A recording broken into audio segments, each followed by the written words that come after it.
Golems are magical creations that are mentioned in Jewish folklore, said to be created by those who know the secrets of mysticism.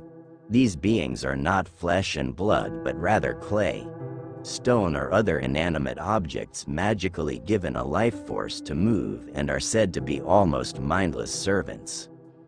So any inanimate objects that was given a life force to move on their own under instructions, they are considered golems.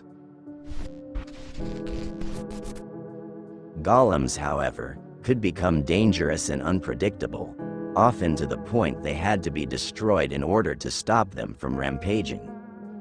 This is seen as an example of hubris, in which the creation of a golem is seen as an affront against nature and the subsequent problems are seen as punishment for such arrogance. Anyway, due to their lack of intelligence, their masters have to give them very detailed and specific instructions about what to do. Otherwise, these clumsy giants could make dangerous mistakes. Golem's negative image has to do with the emergence of Christianity. In Christianity, only two beings can give life: the Almighty and the Devil. Creation of golems were viewed as devilish, and due to the fact that at the time of golems folklore magics are considered to be evil by Christians and anti-Semitism were pervasive in Europe, reinforced these bad views of golems. Inevitably, Golem's positive image as a holy magic of creation disappeared, and negative images of golems became prevalent. The oldest stories of golems date to early Judaism. In the Talmud, Tractate Sanhedrin 38b, Adam is initially created as a golem when his dust is kneaded into a shapeless husk. Like Adam, all golems are created from mud by those close to divinity, but no anthropogenic golem is fully human. Early on, the main disability of the golem was its inability to speak. Sanhedrin 65b describes Rava creating a man, Gavra, whom he then sends to Rav Zerah. Zerah speaks to the man, but he does not answer, whereupon Zerah says, "You were created by the sages, return to your dust." During the Middle Ages, passages from the Sefer Yetzirah, Book of Formation, were studied as a means to create and animate a golem, although little in the writings of Jewish mysticism supports this belief.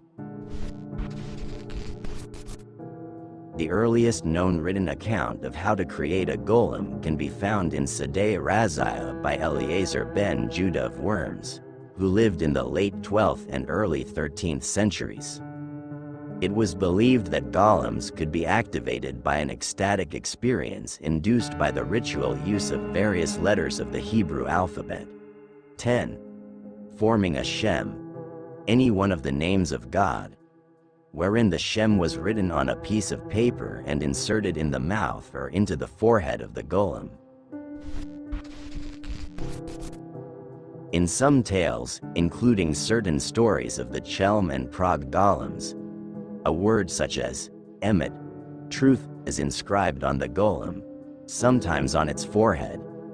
In this example, the golem could then be deactivated by removing the aleph, thus changing the inscription from truth to death.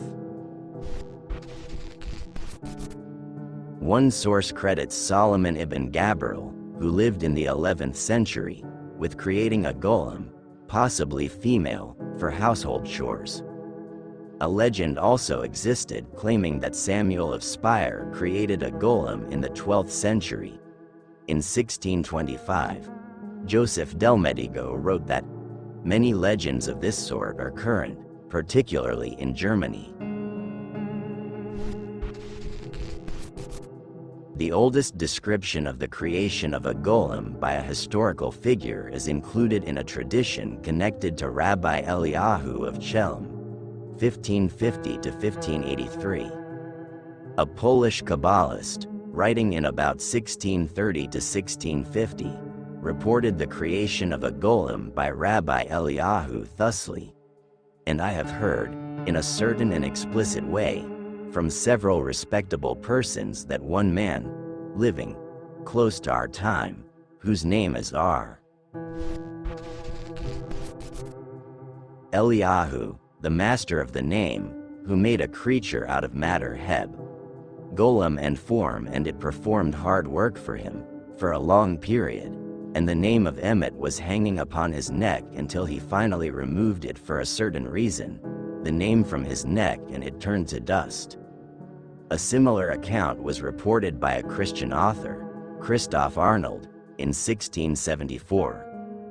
Rabbi Jacob Emden, d.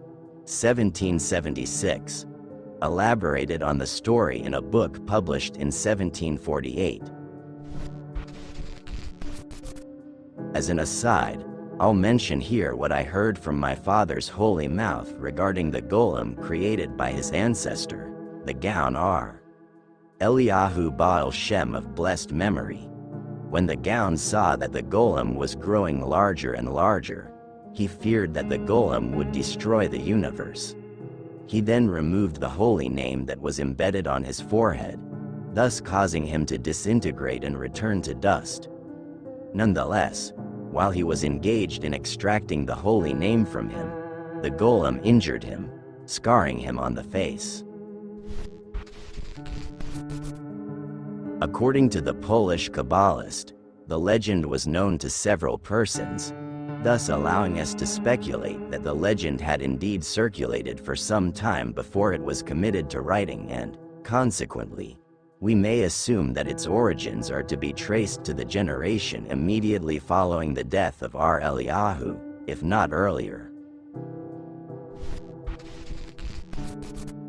The most famous golem narrative involves Judah Lo ben Bezalel, the late 16th century rabbi of Prague, also known as the Maharal, who reportedly created a golem out of clay from the banks of the Vltava River and brought it to life through rituals and Hebrew incantations to defend the Prague ghetto from anti-Semitic attacks and pogroms.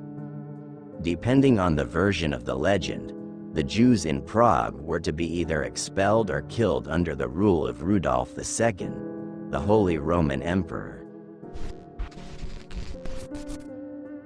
The golem was called Joseph and was known as Yasel. He was said to be able to make himself invisible and summon spirits from the dead. Rabbi Lo deactivated the golem on Friday evenings by removing the Shem before the Sabbath, Saturday, began, so as to let it rest on Sabbath. One Friday evening, Rabbi Lo forgot to remove the Shem, and feared that the golem would desecrate the Sabbath. A different story tells of a golem that fell in love, and when rejected, became the violent monster seen in most accounts. Some versions have the golem eventually going on a murderous rampage. The rabbi then managed to pull the Shem from his mouth and immobilize him in front of the synagogue, whereupon the golem fell in pieces. The golem's body was stored in the attic geniza of the old new synagogue, where it would be restored to life again if needed. Rabbi Lo then forbade anyone except his successors from going into the attic. Rabbi Yecheskel Landau, a successor of Rabbi Lo, reportedly wanted to go up the steps to the attic when he was chief rabbi of Prague to verify the tradition.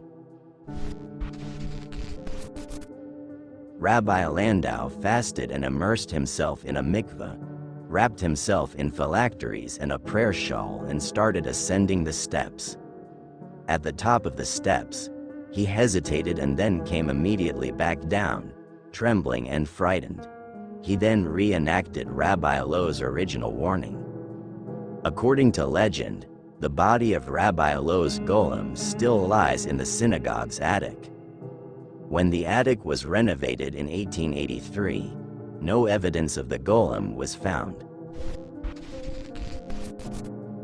Some versions of the tale state that the golem was stolen from the geniza and entombed in a graveyard in Prague's Žižkov district. where the Zizkov television tower now stands. A recent legend tells of a Nazi agent ascending to the synagogue attic, dying under suspicious circumstances thereafter. The attic is not open to the general public. Some Orthodox Jews believe that the Maharal did actually create a golem. The evidence for this belief has been analyzed from an Orthodox Jewish perspective by Schneier Z. Lyman. Physical appearance is largely determined by the material that they are made of. However, they often possess a humanoid form with limbs, a head, and fingers. Usually more detail is unnecessary and as such not added. The qualities of golems often vary depending on what they are composed of.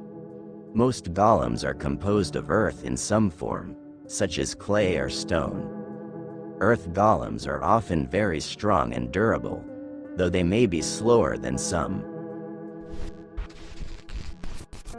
Rare golems are created out of a substance like air, water, or fire, in which case they are possibly capable of utilizing that element. These types of golems are far more difficult to make, and most are the servants of people who are very skilled with magic. Despite this, most golems have some abilities in common. Almost all do not have to eat, sleep, or breathe. Few are intelligent enough to be affected by mind-altering effects or hypnosis. Aside from any weaknesses attributed to the material from which it is made, many golems can be destroyed by foiling the mystic process by which they were created. For example, there are some golems created by a mystic, and as a finishing touch, have an inscription of emet across their foreheads. The emet in Hebrew means truth, perhaps some archaic form of patent or copyright or trademark, labeling the creature as an actual authentic golem, as opposed to, perhaps, just a life-sized statue. However, if a single letter, the starting E, is erased from the inscription on the golem's forehead, all that is left is the inscription met, which, in Hebrew, means death or dead. Thus, the golem is rendered defunct, until a mystic can go through the process used to animate it in the first place, all over again. Many millennials are already accustomed to the term golem, found in many bestiary books and fantastical works. Its first appearance in the world of cinema was in 1915 in the film Der Golem, directed by German filmmaker Paul Wegener. This film tells the story of a man who created a creature to make it his slave, which ultimately turned against him. In more recent films, there are direct references to the creature in fantasy, such as in The Never-Ending Story with the Rockbiters. Creatures made of rocks that help the main character on their journey. But the myth of the golem is mainly extrapolated to the world of science fiction with the appearance of cyborgs or other anthropomorphic machines that serve humans. Fritz Lang was a pioneer in his 1927 expressionist film, Metropolis. The character Maria is a strong representation, as she features a robot that could be likened to a golem in terms of its symbolism. Cinema has showcased many golem figures, such as the most famous, Frankenstein's creature by James Whale in 1930. Golems are extremely present in video game content. They are common creatures in many role-playing game bestiaries such as Dragon Quest, see illustration, Final Fantasy, published by Square Enix, or The Witcher, developed by CD Projekt. The forms have evolved into different variations that allow for the concept of elemental golems, such as fire and ice golems in the famous platform action game franchise, Castlevania, developed by Konami. This creature, which is most often fought, can also be enslaved to perform tasks, such as protecting villagers in the video game Minecraft. Mojang 4J Studio, a game specifically developed for virtual reality, was released in 2018 under the expressive title of Golem.